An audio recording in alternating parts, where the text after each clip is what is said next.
Hey everybody, this is Joe Linder with joesphenomenal.com and welcome to another video. Today we're going to be making steak au poivre. This is a great one to be excited about, so let's get into this. And go ahead and let that burn off. Just be a couple of seconds. And then our steak, right in the middle here.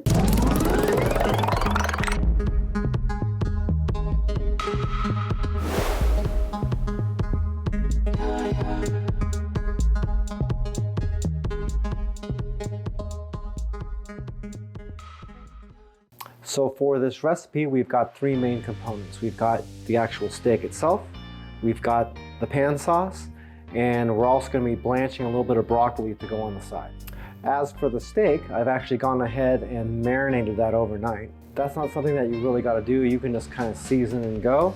I like to marinate overnight because it really gets the meat a lot more tender. And I had time, so why not? The steak we're using is only about 1 inch thick, so we're not going to have to use the oven to finish it off.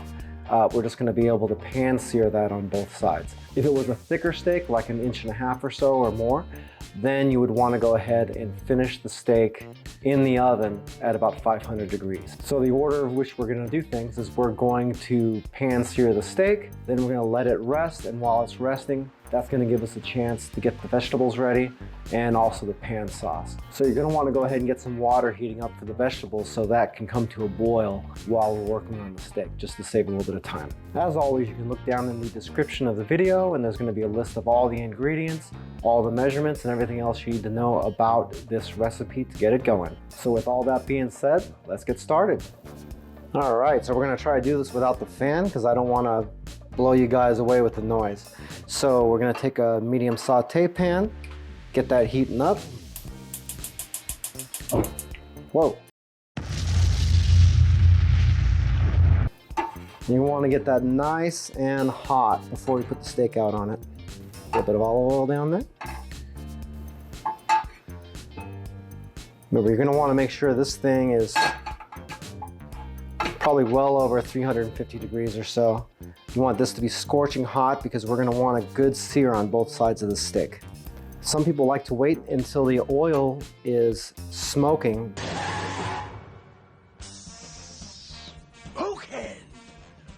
But you really don't want to do that because when the oil is smoking, that means it is burning. But if you look closely at the oil here, you're probably not going to be able to see it on here, but you can actually see it rippling from the heat whenever it's at that good temperature. And we're almost there actually.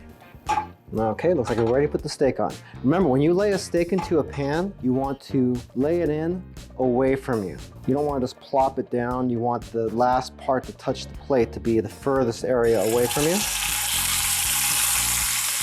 just to eliminate all that splatter.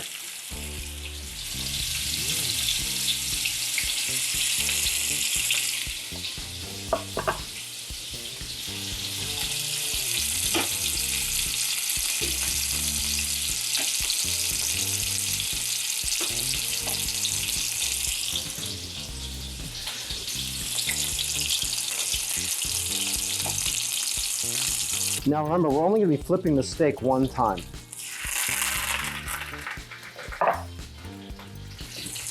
The key is we want to build a crust and then flip it over once, get a crust on the other side, and then be done with it.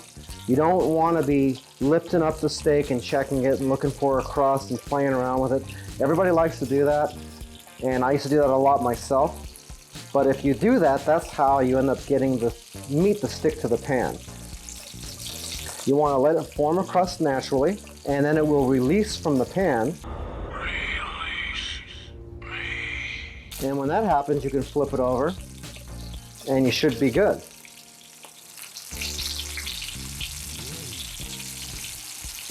So the main thing to take away from this is leave it alone. It'll probably take maybe about 3 minutes or so before we turn it over. It's been about 1 now. I've already marinated these steaks, but I like to put a little extra pepper on. Actually, quite a bit of pepper on there. You don't have to worry too much about putting too much on there. Because without peppercorns, it's not steak au poivre. because pepper becomes very mild as you cook it.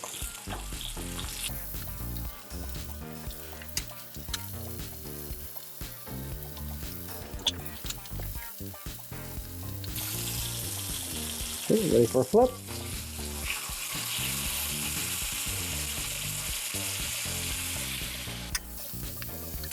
You see how easy that came off across this form?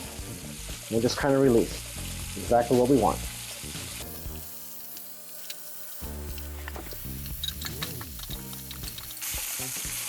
I like to baste this a little bit with the oil. Some people like to throw butter in there, but it's actually not a very good idea to use butter because you're actually going to burn that butter. It's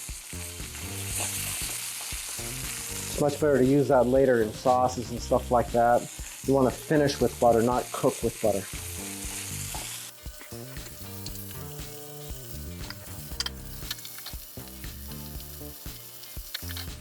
Okay, I believe this is done here, and it is. So now we can go ahead and remove the steak and let it rest.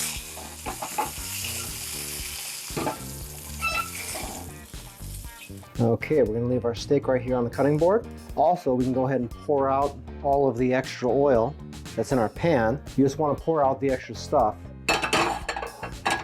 We can use whatever herbs left in the bottom to help make our sauce. By now you should have your water boiling, and actually you're going to want to add a bunch of salt to it. And they're only going to be in there for about 30 seconds or so. So once you got your water at a rolling boil, go ahead, take your vegetables, throw them in, and we're only going to give them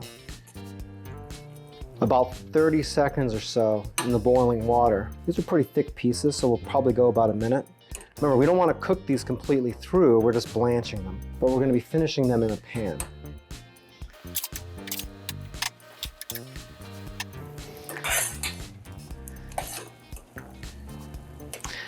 All right, these are just about where we want them, so we're going to go ahead and remove those from the heat. You're going to use a colander and let them drain, and then we're going to move on to our pan to finish those vegetables. So you can use a pretty liberal amount of butter and a little bit of garlic.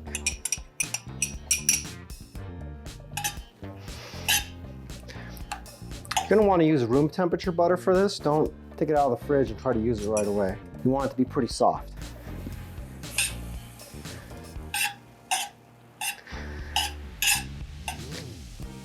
Remember, we had said about cooking with butter. Technically, we're not really doing that now because that broccoli is pretty much cooked. So we can go ahead and put it back in. Use a little pinch of salt and pepper on here.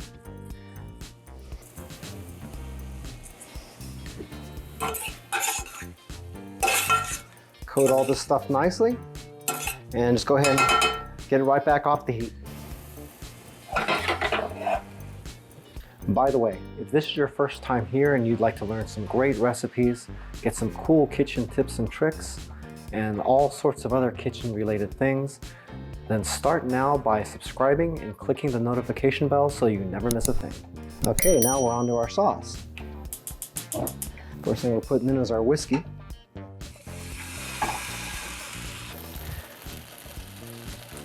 And I'm going to go ahead and flambe this.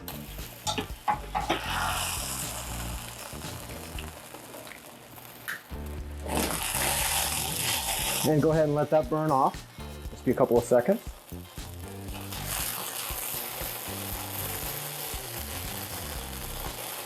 She said, something ain't right. I said, oh man. She said, oh man, the building is on fire.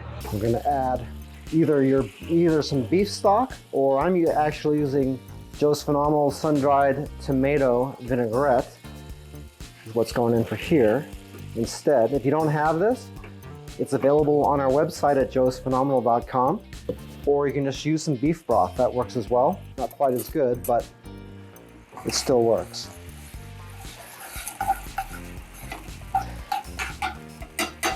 Add in some cream.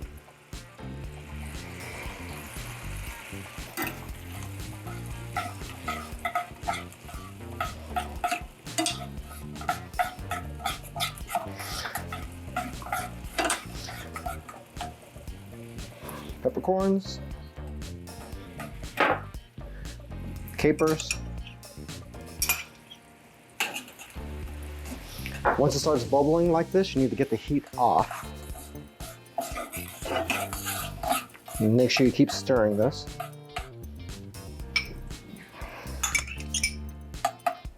A bit of garlic.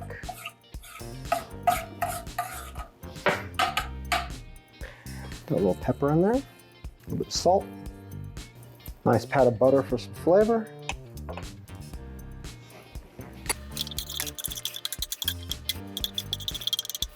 And just let that thicken up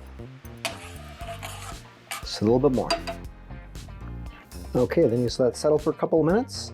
It'll thicken right up, and then we're ready to plate. Okay, so we're going to put down the sauce first.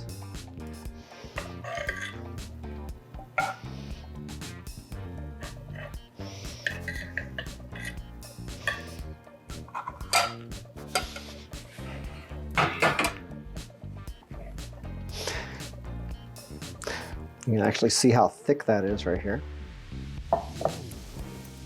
And then our steak, right in the middle here.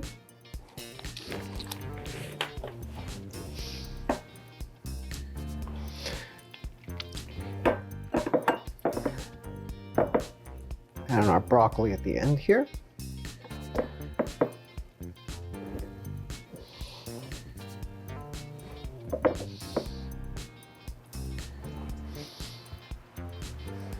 And then a little bit of garnish.